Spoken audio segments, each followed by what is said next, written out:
Hello, my name is Xavier Mercado, and this is Spearhead Conversations. Today, I'm joined by special guest Byron Thompson. Byron Thompson is a leader within the organization, the Pheonix. It provides a sober, active community that has made its impact not only in Wisconsin, but across state lines as well. I went to Soberfest 3 this year, and I was amazed. And I felt for the first time in almost 2 years of sobriety, a home, a haven, and just seeing everyone, just being out there, being themselves, and just advocating for sobriety. It's something I really respected. So with that, we reached out, and here he is today. So without further ado, how you doing, Byron? I'm doing great, Xavier, man. Thanks for having me. Yeah. We finally getting this done. Finally got a chance to be on your show. You're the hardest working man in show business, so it's really an honor to be here.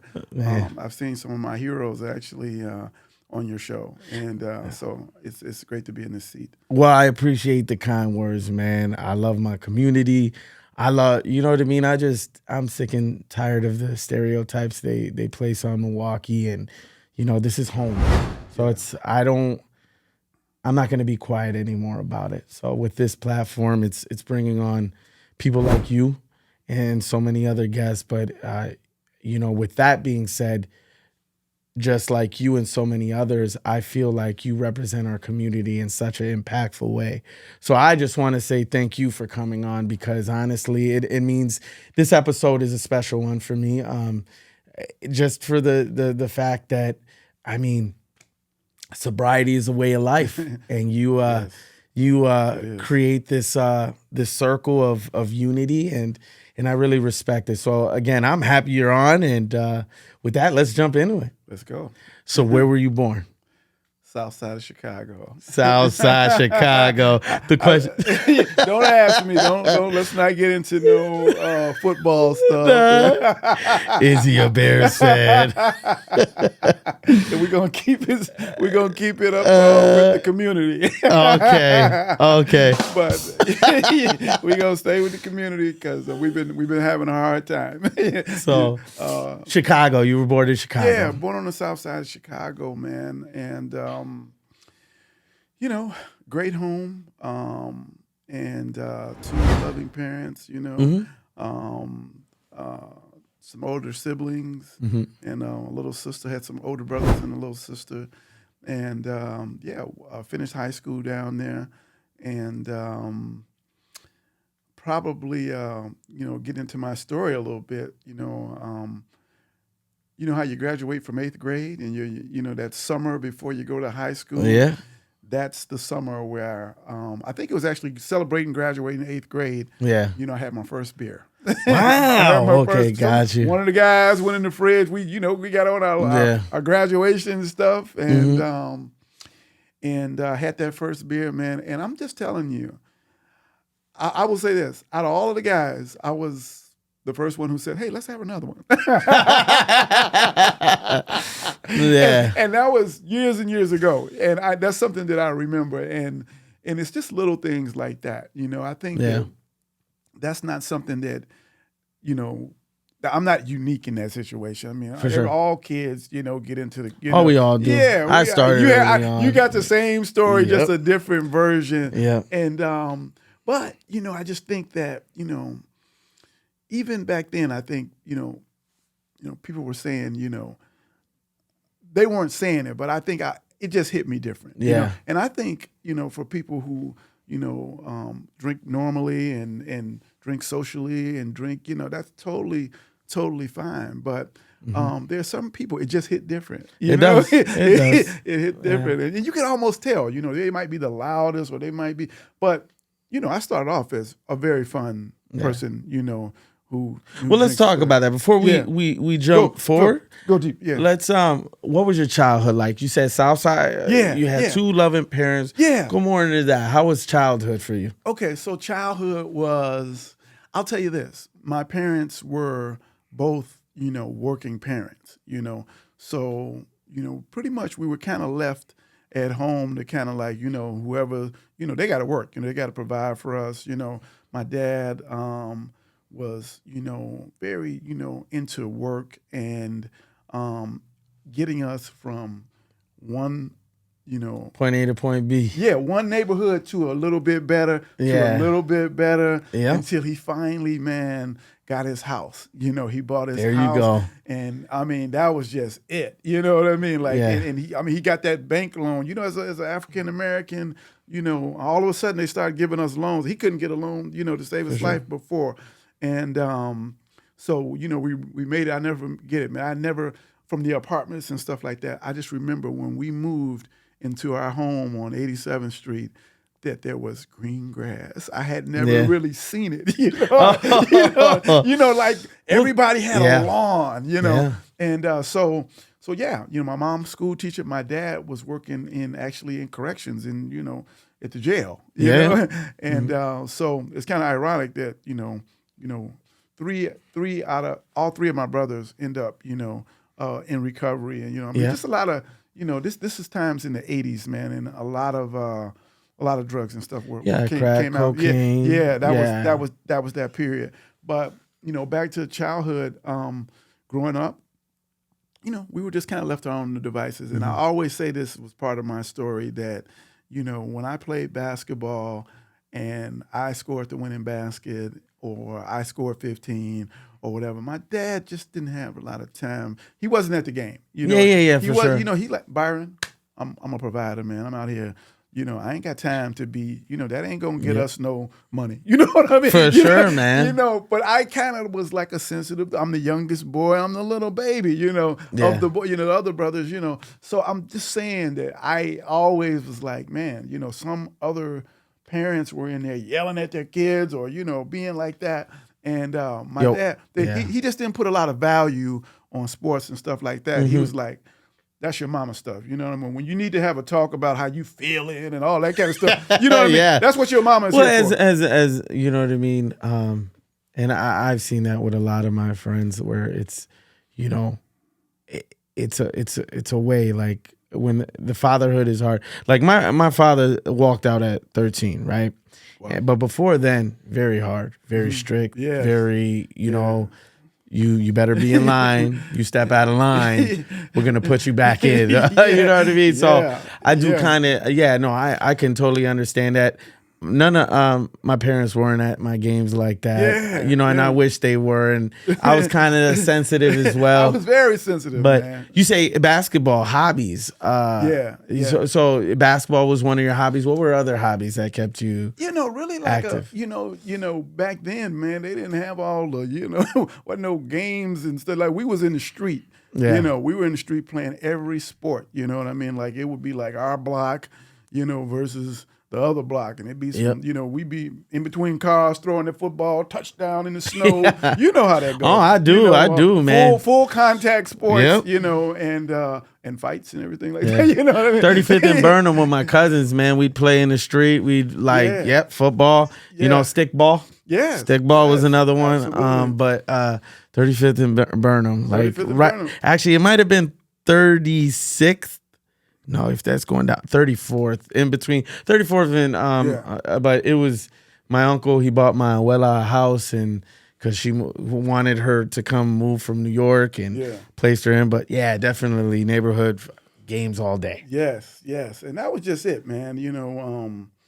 Just real innocent type stuff, but competitive and really, a good sports dude. And growing up in a winning city like Chicago, you know what I mean? You had the Bulls and Michael Jordan, that kind Air of stuff. Jordan was going on. And, Bears won in 1985. I think they won the Super Bowl.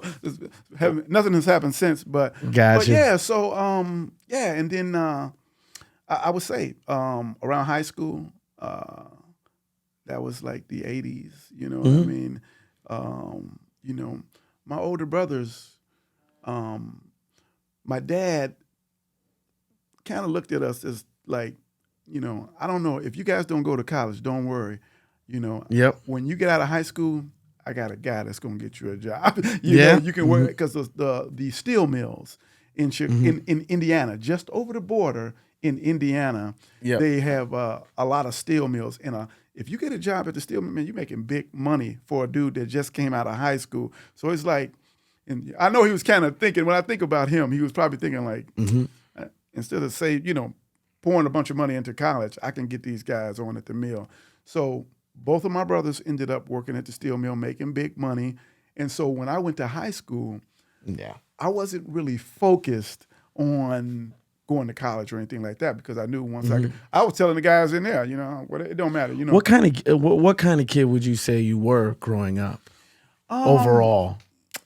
I would say I was, I would say I was a sensitive kid. I kind of was maybe a little shorter, a short dude. I'm Puerto Rican. I know all about this, bro. Yeah, man. So so I had to, always felt like I was, I was a big jokester. I make people laugh. That really breaks the ice. I transferred from a couple of schools because my mom always wanted us to.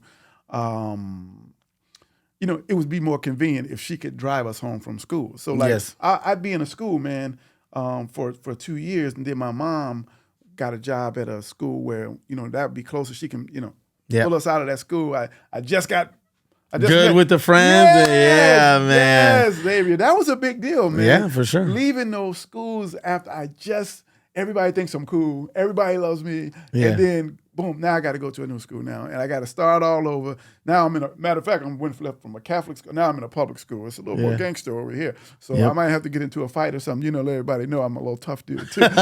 It was that kind of thing, it was little scuffles and stuff like that. They tried me the first day of middle school. Yeah. It didn't go well for them. It went well for me. Well, I'm going to say I had about a 4-2 record. Yeah. Let's go there. I picked a couple of guys I picked out were the wrong guys. Yeah. So what were the biggest barriers you had to face? Because you said 8th grade is when you first tested out the I think one of the worst barriers was the influx of marijuana and cocaine in our neighborhood. I literally saw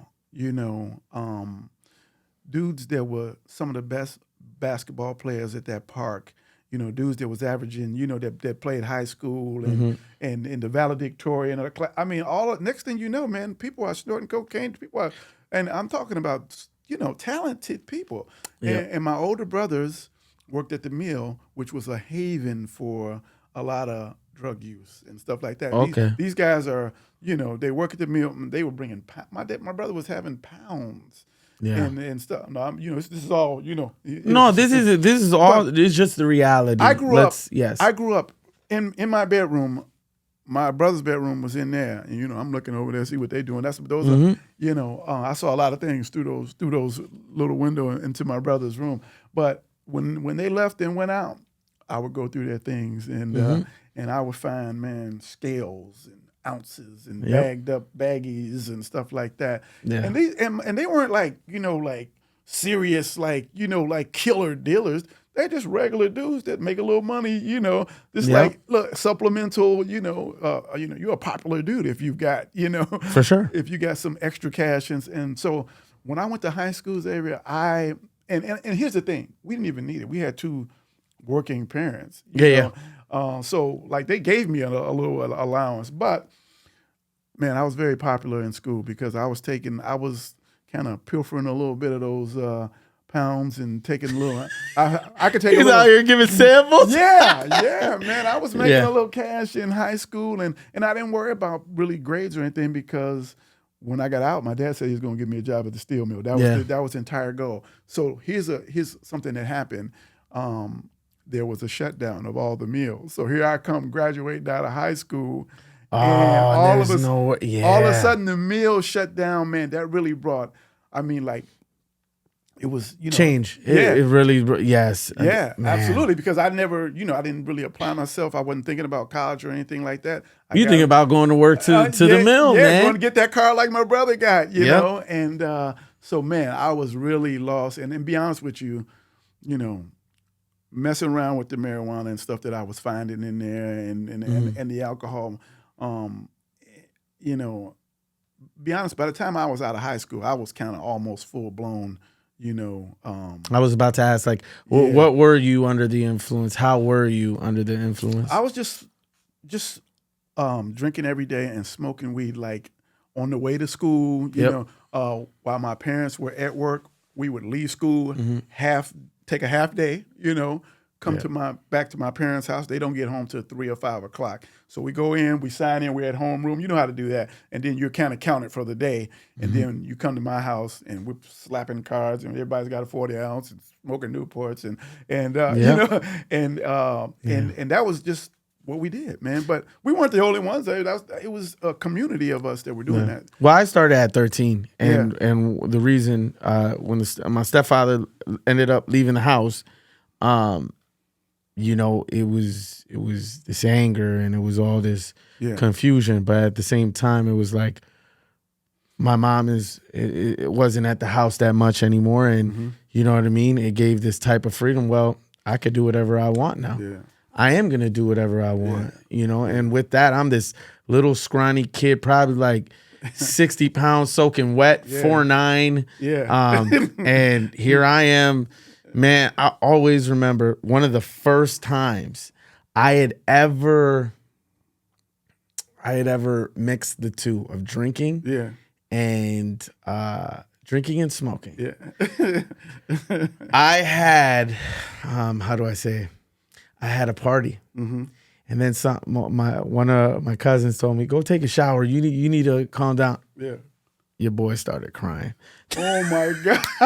Oh yeah, you was. I was lit. I was like, lit. I don't want to take a shower, bro. And this chick at the time that my cousin was talking to, she said, "Come over here," and she started soothing me. So I'm like, "Fucking, I'm gonna cry some more," so she could rub me down. And then next thing you know, it was just like, okay, but I mean, with my drinking and all, like it was bad. Yeah. It got worse as it progressed, and I felt like it was the only numbing thing for me. Yes. And with drinking, I'm not trying to sound cliche, but when the type of pain that I came on to growing up, it was a lot psychological. It was a lot emotional, and it was this was a way to just numb myself. Yes. Oh, absolutely. I feel the same way, man. I don't know, I started too young. I'm gonna be honest with you. I started, I didn't, I was drinking and smoking before I had my first sex. You know what I mean? So, I end up, all of my relationships later became all toxic. You understand what I'm saying? Oh, for sure. Everybody that I was associated with was doing that, you know what I mean? And I got into relationships. I'm fighting with, you know what I mean? And those things totally out of my character. But add that other stuff, every relationship, we got, there's beer here, there's cocaine, there's everything, and so I became, not a functional addict. I was losing. I wasn't able to take care of myself. I was losing jobs. I couldn't keep. Man, there were some people that were still graduating and doing all kind of stuff. That were doing what I was doing, but it was just stunting me. It just my growth was just. My mom had a list like this right on this paper here of 30 to 40 jobs that Byron started and then lost those jobs. Wow. She said, "Byron, you're getting to the point where, I just write your phone number down in pencil." You know what I mean? Because man. Because I started, I was just unstable with it. I couldn't take care of myself. I had to stop using, man, because I could not take care of myself. And well, coming to that, you knew it became a problem. Mm-hmm. What drew you to finally stop being the problem and start being being a solution? Well, I'll say this. It wasn't the first time. You know what I mean? It was probably be my third attempt.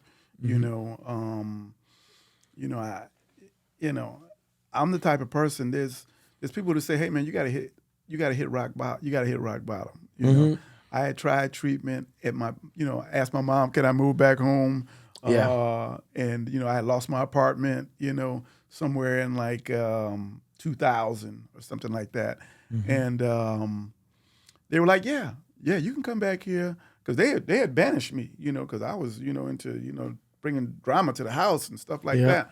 So they were like, yeah, if you get clean, you can come back here. And my dad was like, yeah, you can be here. But every day there's a meeting down here, AA meeting down here. You're going to be going down. So my mom was cooking me food and making me. 6 o'clock, my dad would roll around. Yeah, that meeting's starting up down there. You need to, you need to head down there. And he wasn't playing, man. Hey, let's do this let's do that for Pops, bro. He's you better get your ass down there. He was cold-blooded, man. I mean, finish up that salad and chili that your mom made, and get on that bus stop and get down there. And it was amazing. I'll be honest with you, man. I found some kinship in those meetings in Chicago on the south side that I was going to down at Jackson Park Hospital. And but I'll say this, was I really doing it for myself, or was I really doing it so I could keep that roof over my head on my mom's house, you know what I mean? And so about 6 months in, I'm 6 months clean. I got comfortable, and I started he started hanging out with the guys again a little bit in the neighborhood. And but hey, when I go to the bar, Xavier, I told him when I go to the bar, I'm just having Coke. I'm gonna have a right Coca-Cola. Yeah, not Coke, but Coke. Yeah. And so here's a story that I tell every time I tell my story. I was in a bar at 6 months clean, and the music was bumping, and I said, hey, I need a Coke. And I hadn't been to a few meetings, I let the meetings kind of slip a little bit, because I'm feeling, I'm good. I got this. I got a car now, I got my weight back because I've been living at home, mom didn't feed me, you know what I mean? So your mind starts telling you things, but they made a mistake. The music was so loud, the bartender gave me a rum and Coke. And let me tell you something, man, as an alcoholic, man, if you ain't had a rum and Coke in 6 months. Oh, it's going to hit you, man. and let me tell you, I could have said, bartender, this is, but I was like. Yeah. That's pretty good. Yeah. That's pretty good, man. And if I would have stopped there and just, it'd have been fine. I could have. So I had that rum and Coke in 2005, as a matter of fact. Yeah. By accident. And from that rum and Coke, I went back to using for 5 more years until 2000. And it was like that was the 5 years that brought me to my knees. I ended up moving to Milwaukee. I had lost enough jobs in Chicago. It's time to go lose some in Milwaukee. My uncle was up here. I had burnt every bridge in Chicago, and I started one of the things that people who are addicts do, they move around. They think that if they just move to another place, they're gonna be a different person. Yeah. I was one of those people. I lived all over Chicago. Let me move on the west side. I move on the north side for a while, and but everywhere I went, I went too. So that was kind of the problem. For sure. And so I moved up to Milwaukee, and all I can say is, I started using up here as well, and I lost a few jobs up here, and about 2000 September, man, I hit rock bottom. Yeah. I was about to lose my place again.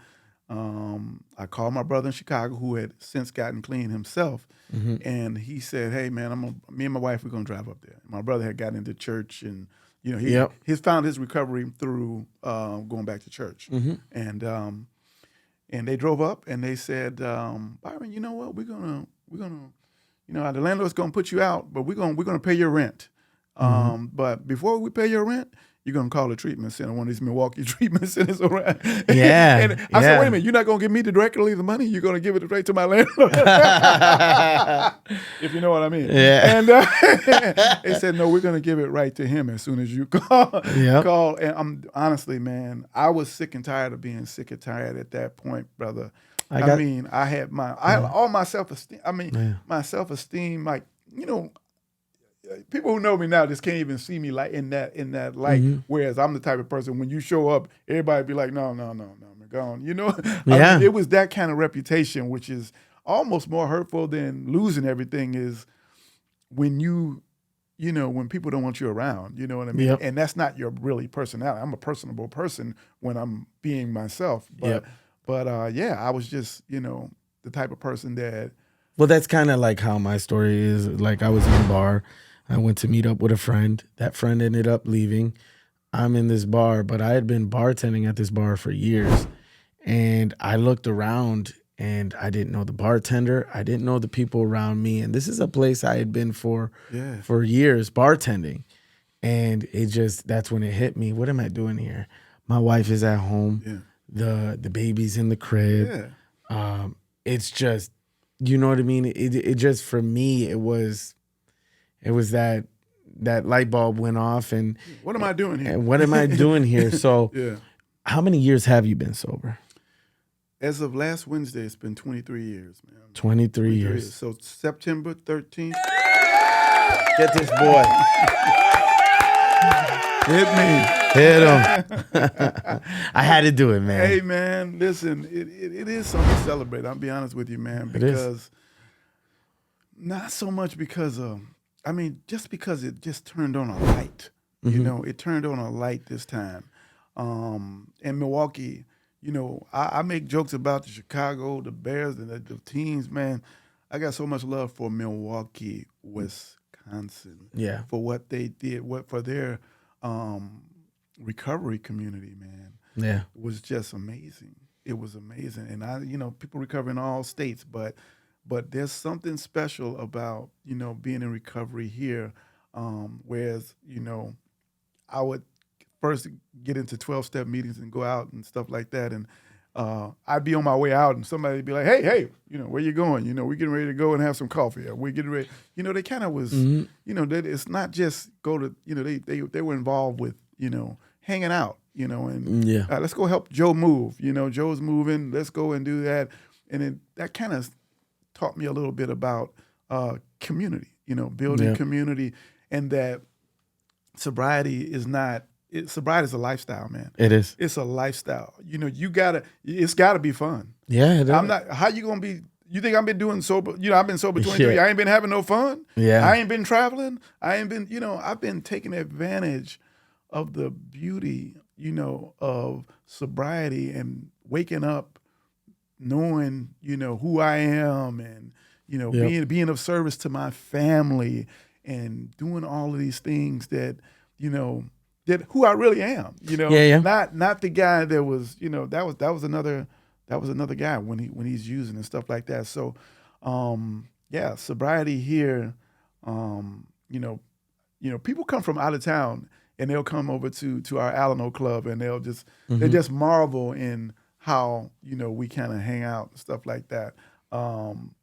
So. Well, you're a part of the organization, the Pheonix. Yes. And the Pheonix is a community that advocates for sobriety. Mm-hmm. How did that come about? Were there any other organizations you were a part of before you found the Pheonix? Yes. Okay. Yes. And how that happened was I started through my love of sports, my basketball. Let's go back to the South Side of Chicago. One of the things that I did in recovery to have fun was play softball. The Milwaukee had a sober softball league, and that's fire. And it was just like, wow, I forgot I even played softball, man. I'm out here doing, you know what I mean? I can play ball, bro. Yeah, you know for what sure. I mean? So it was crazy. One of the things about that is that you would play all summer in a league, and then you play for the championship, the playoffs, the tournament, and all that. Man, I'm playing left field. I'm batting first. I'd be like, hey, man, I can't go get high. I can't go drink. Yeah, no.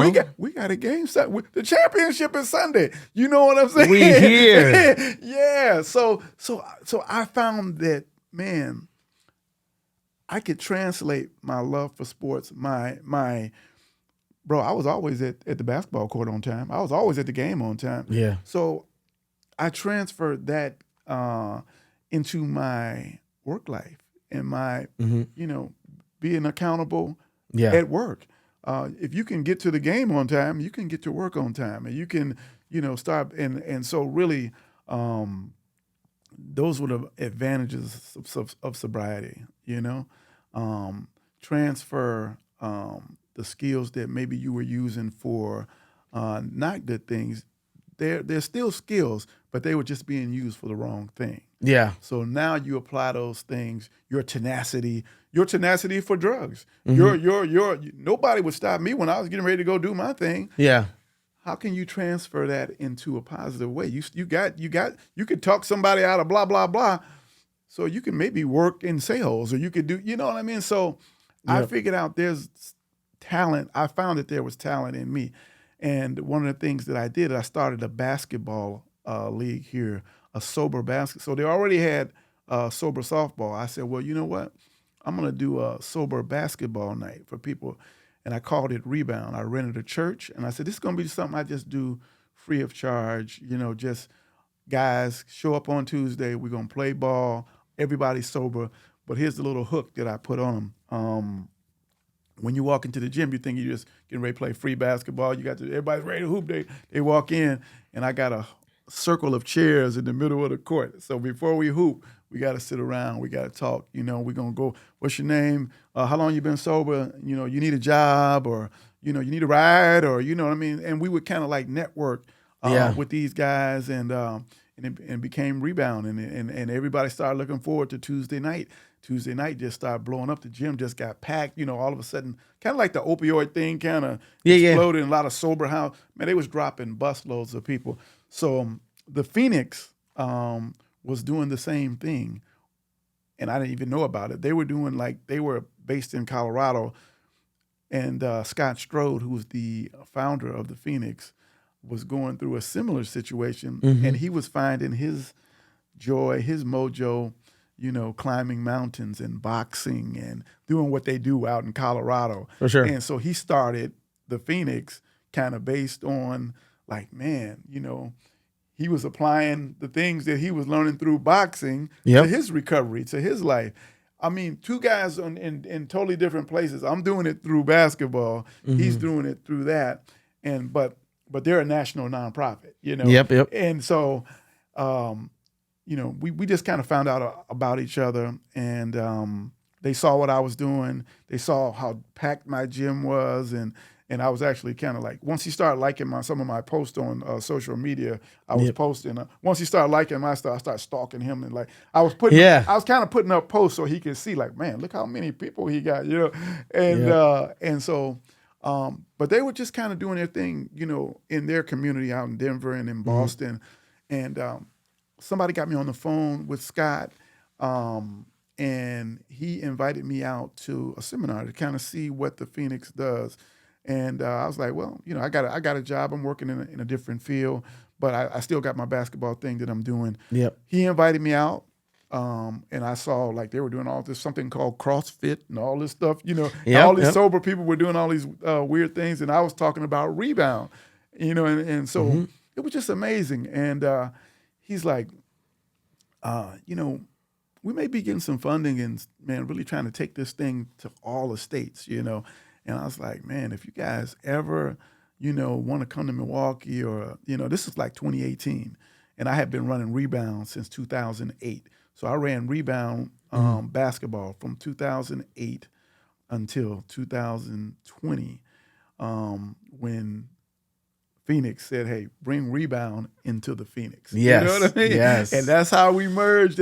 And so now Rebound basketball is now Pheonix basketball, and we start Saturday, October 7th. We'll be starting our, third or fourth season. And also,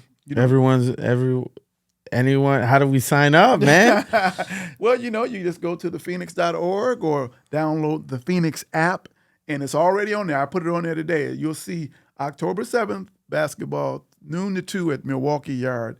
But not only basketball, we do, of course, we do That was the hook that part of the thing.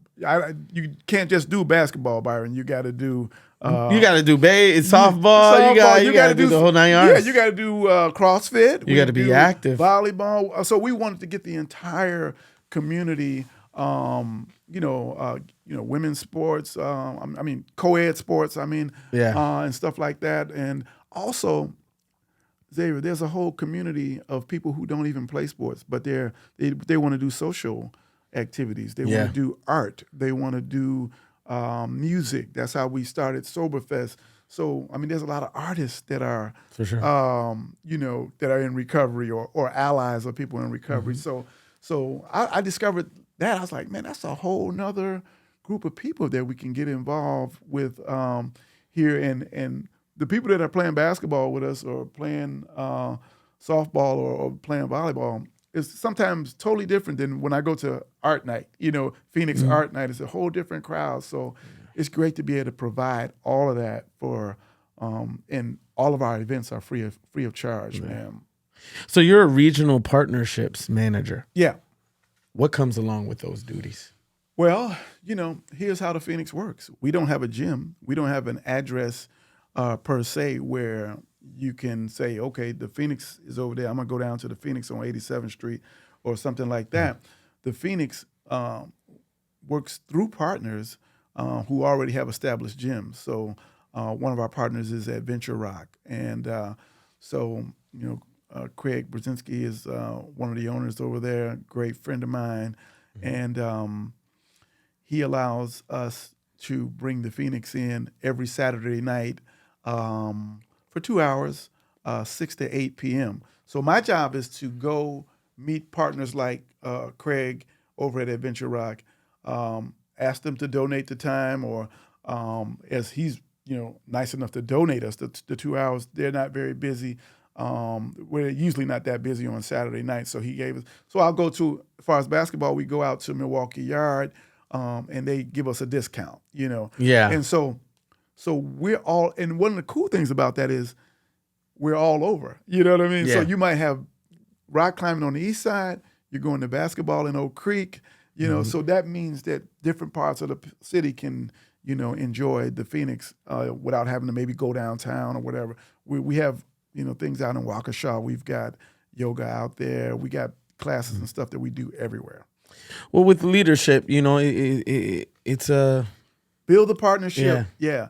And that's kind of my thing, Yeah. When I was in the streets, I was building partnerships. For sure. Clientele, baby. But with leadership, this is a role that, brings so many together. What, for you, how do you keep motivated, and then how do you keep those around you motivated as well? You know what? I love what I do. And that's a great answer, by the way. Yeah, I love what I do. That's something that I failed to mention is that I told you that I was doing basketball, running a recovery basketball program on the side, just as something that I love. And then the Pheonix comes and gives me a job doing something that I love to do already. You know what I mean? Yeah. So like when you get an opportunity to work on something that you were already doing for free, it's a joy, man. And they're very, I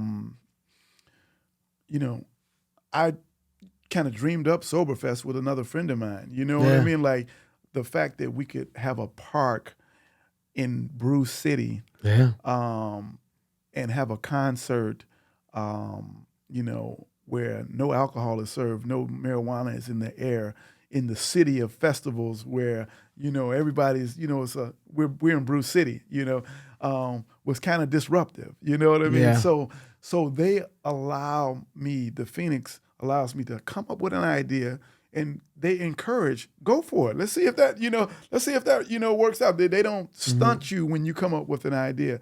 That's one of the best things I'll say about my position. Like, I would work in other positions, and I would, I had a given heart, and I was very, but it was kind of in the for-profit world. You know what I mean? So some of the ideas I had, well, they weren't really, it didn't really help the bottom line. So people would be like, nah, we don't need to do that, Yeah. But here they allow creativity, and stuff like that. So we came up with that, and I told them that I was going to try a sober festival. They were like, go for it. Yeah, and I thank you guys for that, because, like I said in the beginning, it's always felt like a lonely road for me in doing it, because I'm surrounded by it. Everyone that I'm surrounded by it's Wisconsin. Yes. We drink. Yes. They drink, And you got to watch them drink. You Yeah. know what I mean? Yeah, and it's I got strong will, and I already have it in my head with the blessing. I feel like this platform has, I've said it before, it's my haven, and it's what's, you know what I mean? I had to alter my way of thinking, and the way I do that, you break a habit, you got to create new ones. But you got to create good ones. Yes. So reading books and then doing this. Yeah. You channeled. Yeah. But when I went to Soberfest, man, State Fair was also that day. Yeah. And competition. That was our competition. Yeah. Well, I was telling my wife, we'll stop here for a little bit and then we'll go to the State Fair. Yeah. My wife wanted to go to State Fair. Yeah. And it didn't happen that day. Yeah.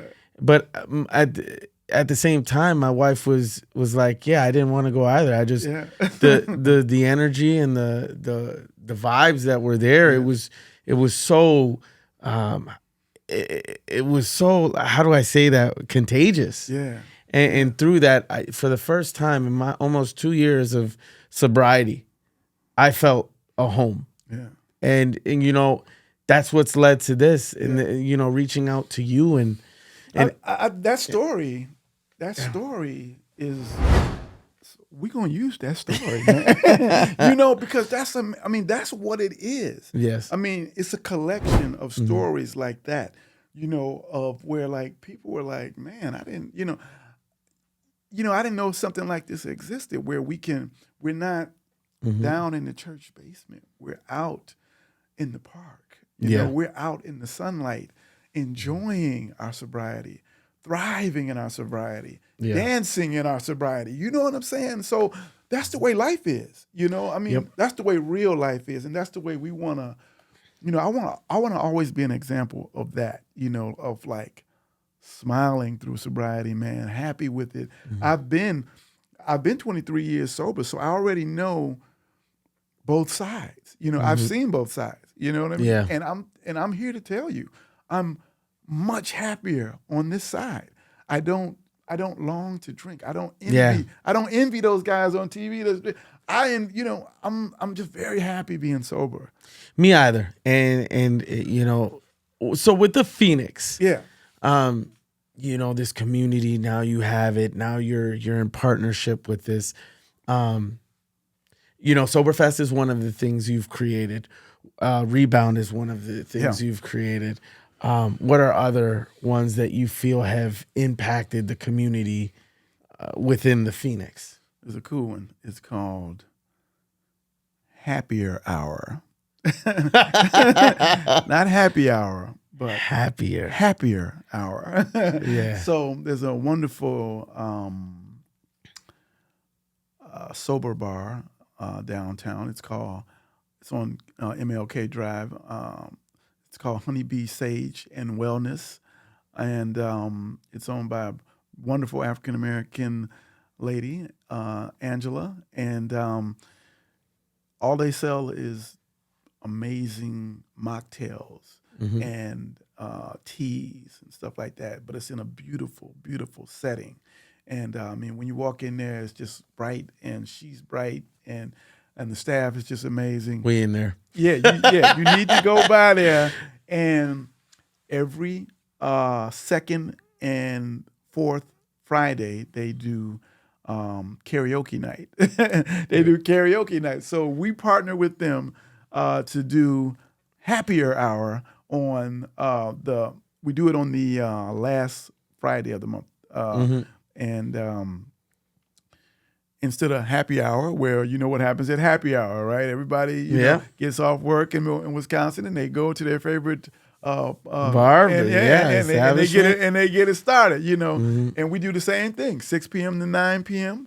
And man, and you talking about, you walk in there, you would think that it was some drinking going on, because you walk in there and people are in there jamming on the mic, and everybody's singing. You know what I mean? And it's raucous. Yes. You know, and it's like, it's crazy. Yeah, we did like 3 of them before I actually sang a song. Yeah. Because I was like, I'm not, I'm just setting up. I'm the partnerships guy. I'm not gonna get man, I was up there doing me some Usher, and so yeah, just to see people, and people will tell you right there, like, Byron, I've never done karaoke sober before. You know what I mean? Yep. I've never stepped up there on the mic. So you hear little stories, just like the story that you had about being at Soberfest. We hear stories like that at happier hour. 9 o'clock is over. Everybody can go home sober and handle it, start their weekend off. It's on a Friday. You know what I mean? So let's make that available. You know, there's options, and it's not all, there are people who are just allies of recovery who come to happier hour. They just don't like to be around a whole lot of, drinking. Yeah. They might drink, How has this impacted your life? I mean, this is a big deal, man. It's my lifestyle. It's part of my lifestyle. If you want to hang out with me, when I got some friends in LA or Miami, or when I come in town, my real friends, they be like, okay, B, we got your little stuff over here. We got your little, we got your little, you know what I mean?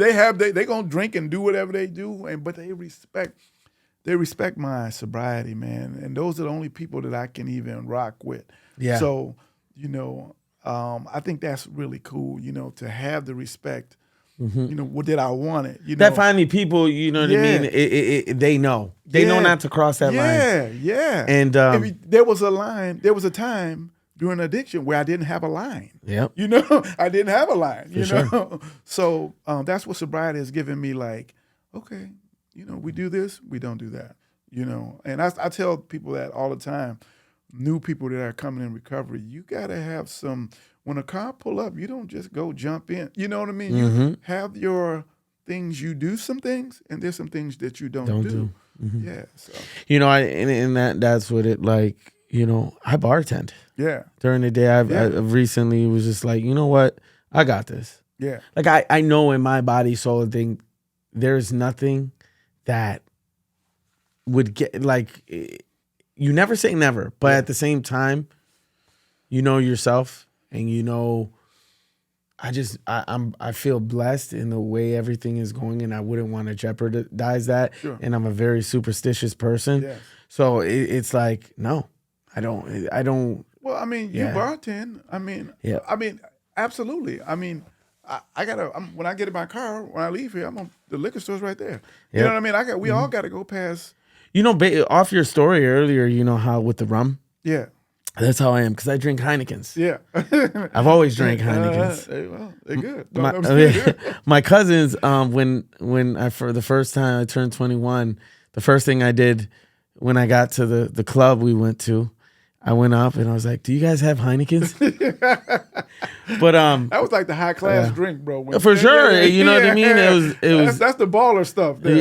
Yeah. So like when going back to that story, it was like I always check the Heinekens, because there's been a couple times where people have given me a regular Heineken. Yeah.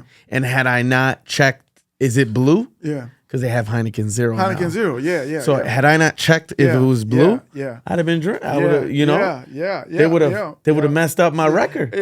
Well, and you gotta check them. And I'm saying those are good. Those are good. Just check them, because they're making them, those non-alcoholics now. They're making them. It's a market. They taste close. Spot on. I tell people, I was like, so I drink Heineken Zero. Yeah. I drink Sam Adams, the Haze. Yeah. I drink Corona, just came out with one. I haven't had the Corona yet. Well, it's been so long that since I tasted a Corona. Oh, did you put a lime with it? So it's been so long since I've tasted a Corona that it's the brain that plays a trick on you. Like you. Yeah. In my taste buds, it feels like, damn, this tastes like a Corona. But yeah, man, the market is blown up. I gotta give credit to Heineken Zero though. It's the best. With that, because they started that. Because after that, everything really follow, because before it was old duels. Yeah. I can understand back in the day people trying to get sober, and what do they have? Old duels. It'll take you right back Oh, out. bro. Well, I had tried in my early teens or early 20s, and I tried it, and that was what they gave me, and I'm just like, yeah, it ain't gonna work out. Yeah. The old duels was depressing, man. But thankfully they have come out with some things that won't have you compromise. You won't have any problem driving home. Yeah, for sure, man. After having a zero, Or you can have it in the driver's seat. And we're fit, it's zero. You know what I mean? Yeah. So what achievements stand out for you in this journey of yours with the Pheonix? Man, I'm gonna tell you something. Just the journeys of the whole life thing. You know what I mean? With the Pheonix, it's just been an extension of who I am already. And, what I love about it is that I was kind of dreaming about being with an organization like the Pheonix when I was doing Rebound. I was thinking, man, this is kind of a good idea. And people always say it's a good idea, Byron. You should start a nonprofit. But I was like, man, I just kind of like it. I like to be like hands-on. I like to be in it, and I think if I would have started a nonprofit and not joined up with another one, I would have been a nonprofit executive. I would have had to get on a board. I mean, I would have had to start a board, and I might have lost maybe a little touch of like being on hands-on, like if I start a basketball tournament, if I start a Pheonix basketball tournament, I could actually get in a few games and play a few games. Yeah. You know what I mean? But if I'm an executive of a nonprofit, man, that's a big job. Scott, who's our CEO, he's got a big job, man. He meets with donors, and you know what I mean? It's a lot of that. So I was like, man, I would just like to partner up with a group that's already going. So that's what the Pheonix has done for me. It's allowing me to still be able to do what I still be active with feeling the culture and not so much business. It's a way to release and be. Yeah. How would you describe yourself as a leader? And the work ethic. I would say this. I'm not the best manager. You know what I mean? I think a manager is, maintains or the status quo. I feel like and maintains the status quo and has to be maybe a counselor for his employees and and do their But I'm more of I say I'm not a manager, but I'm a leader. And I kind of lead. I think you can feel that when you're around me. You know what I mean? My team can feel that. And when I go and talk to people about what I'm doing, my passion comes through when I'm trying to build a partnership, when I'm telling you what we can do and how it'll help the community and how it's impacted me and what we can do. And I'm excited about what I do when I get up, and it kind of, through that, people follow, you know what I mean? And people follow and they want to be part because I'm enthusiastic about it, and I'm not just somebody who just popped up, I mean, I've been around, they seen me, 10 years ago and I was already doing something, so I think I have credibility. So I just like to be a leader, and I study it too. Now, don't get me wrong. I don't just, I study leadership. I just got out of a 9-week program with the Department of Human Services.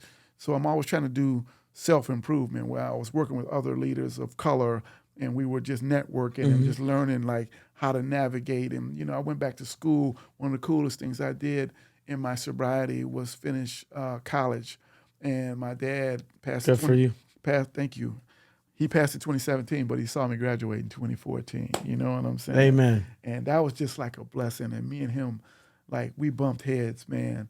But by the time, we had 20 years of solid, me and him was best friends. You know what I mean? And that was 20 years of my sobriety. Look at this. He might have not came to the basketball game, but he showed up to the graduation.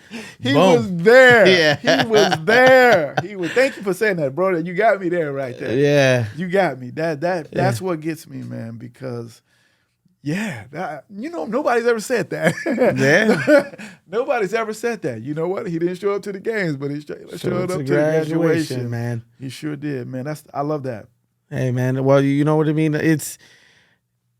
I feel a part of sobriety is you find out who you are, but you also, you get the peace and clarity to step back and see people for who they really are. Yeah. And I feel like, my Theo growing up, yeah. he was so strict, so hard. Yeah. And I recently went, because he moved to Vegas. Uh-huh. And just, I love him to death, but now he's soft. He's created this family, and you know what I mean? I love and respect him, but it's a softer side of him, a more understanding side of him. Because back in the day, he was so strict, and it was just like, don't you dare say nothing, man. You whoop that ass. I'm going to tell you something. My dad, who was at the graduation, was tapping that ass, man. He beat our ass. Yeah. And because he didn't have time. Yeah. He just didn't have time. He would come home. He would get the report of what we did. Yep, exactly, dude. Exactly. Because that's all he had time to do was come in there, and handle his business. And we was like, man. But I told you he worked in law enforcement, man. So he was dealing with. For sure. So now I'm looking back. So the reason me and him became super tight, he was retired. He wasn't in that no more. And all of a sudden he just softened up, man, and became who he really is, Yeah. I mean, he had to, be on high, alert all the time, so he was almost kind of paranoid. Even like if you're in that line of work and you got a bunch of kids, you could run into somebody in the street and you got your kids and somebody that you didn't locked up or something like that.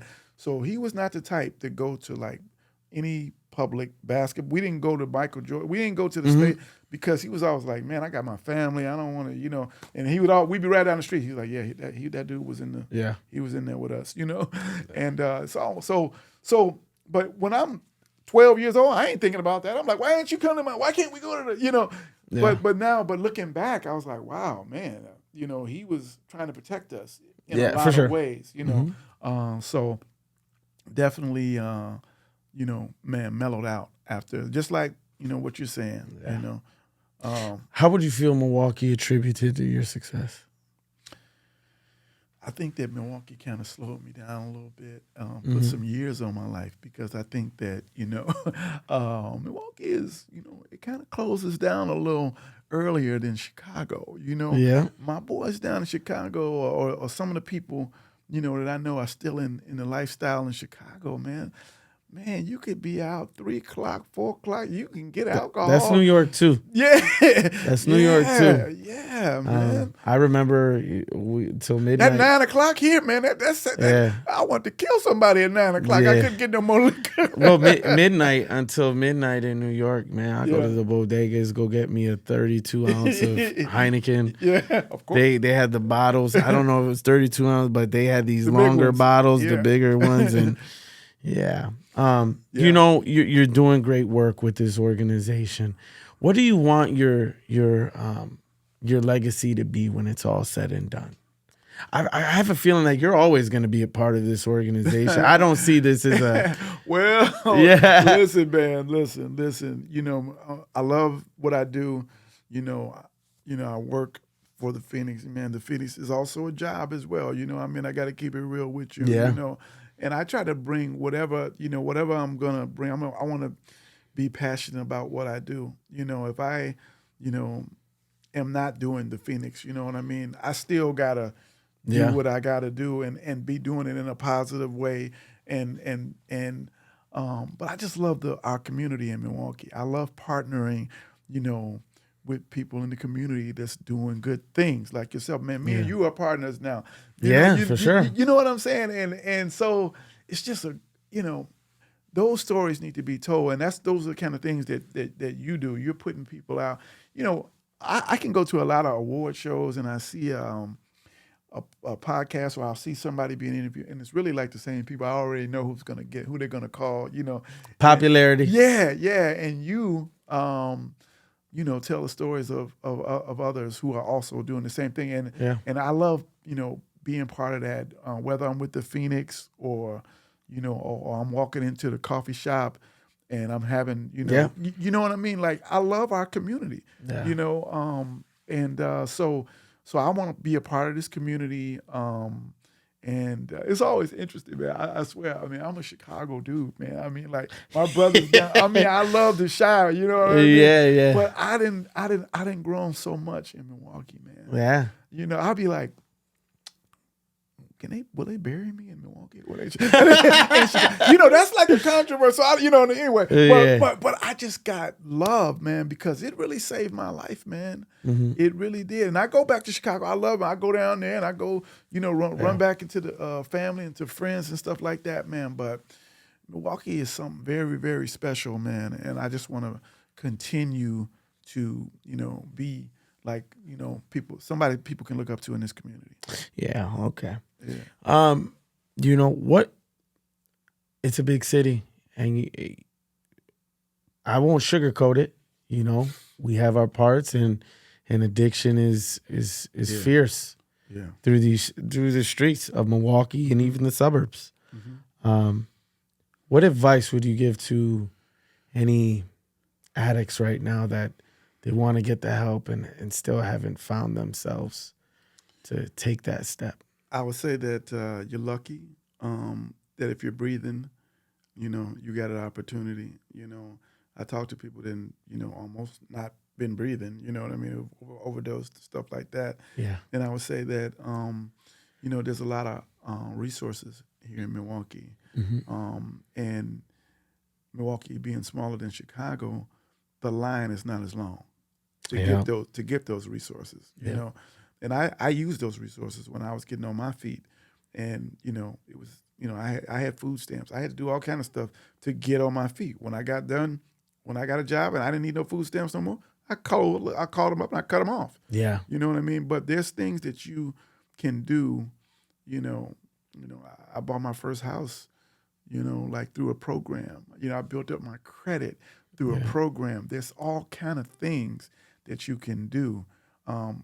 So the number one thing I'll tell somebody that's trying to recover or trying to change their life is go hard, just like you, just like how you go hard, for sure. Doing what you're doing. Yep. And can't nobody stomp you and you're going to argue about it.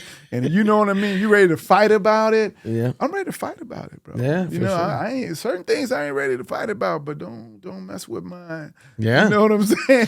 It's that passion. It's the look, man, I always say it like this. It took 32 years, but guess what? 32 years it was. Yeah. I tell you, from the day that I chose this decision, yes. Since that day, there's no more manipulation. There's no more, I know me, and I know my clarity. And is there a different version of me that people don't recognize? Yeah. You damn right. Yeah.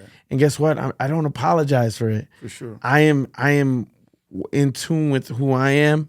And I know my purpose now. I know what I'm doing this for. I know my why. Yeah. I know it's my family, my wife, my 4 kids. Like, there is no going around that. So if you don't fit my lifestyle, believe me, man, it's a very thin line. And if you get on the wrong side of me, it's goodbye. Yeah. There is no more. I used to be this guy who reached out for everyone always, try to take the shirt off my back. And guess what? A lot of people, took it as a weakness and took advantage of it. Absolutely. It don't happen like that no more. And I've had so many people already come, you changed. Damn, fucking right I did. I think that's the one you want to hear. Yeah. When they hear that, you got to be like, yeah. And when we, before, that used to bother us. Like, no, I'm still down. I'm still down with the, no. You want to say, yes, I have changed. Yeah, man. And if people prayed, then I would, Well, Byron, man, I appreciate you coming on here. I appreciate telling your story. I feel that you are not only a leader in the Pheonix, but you're a leader within this community. Milwaukee loves you. I'm sure Chicago loves you too. But guess what? You in Milwaukee. No. All right, I'm going to get home safely. Thank you, brother. Thank you so much. I appreciate you coming on here and just being an example of something truly special, man, because this is what we need. We need these these beacons of light in the community that, you know, you found your leadership in. It's everything. And hear it again. Like when I went to Soberfest 3, yes, I for the first time in almost 2 years, this felt like home. This felt like home. So I again, I appreciate you and keep doing the work you're doing.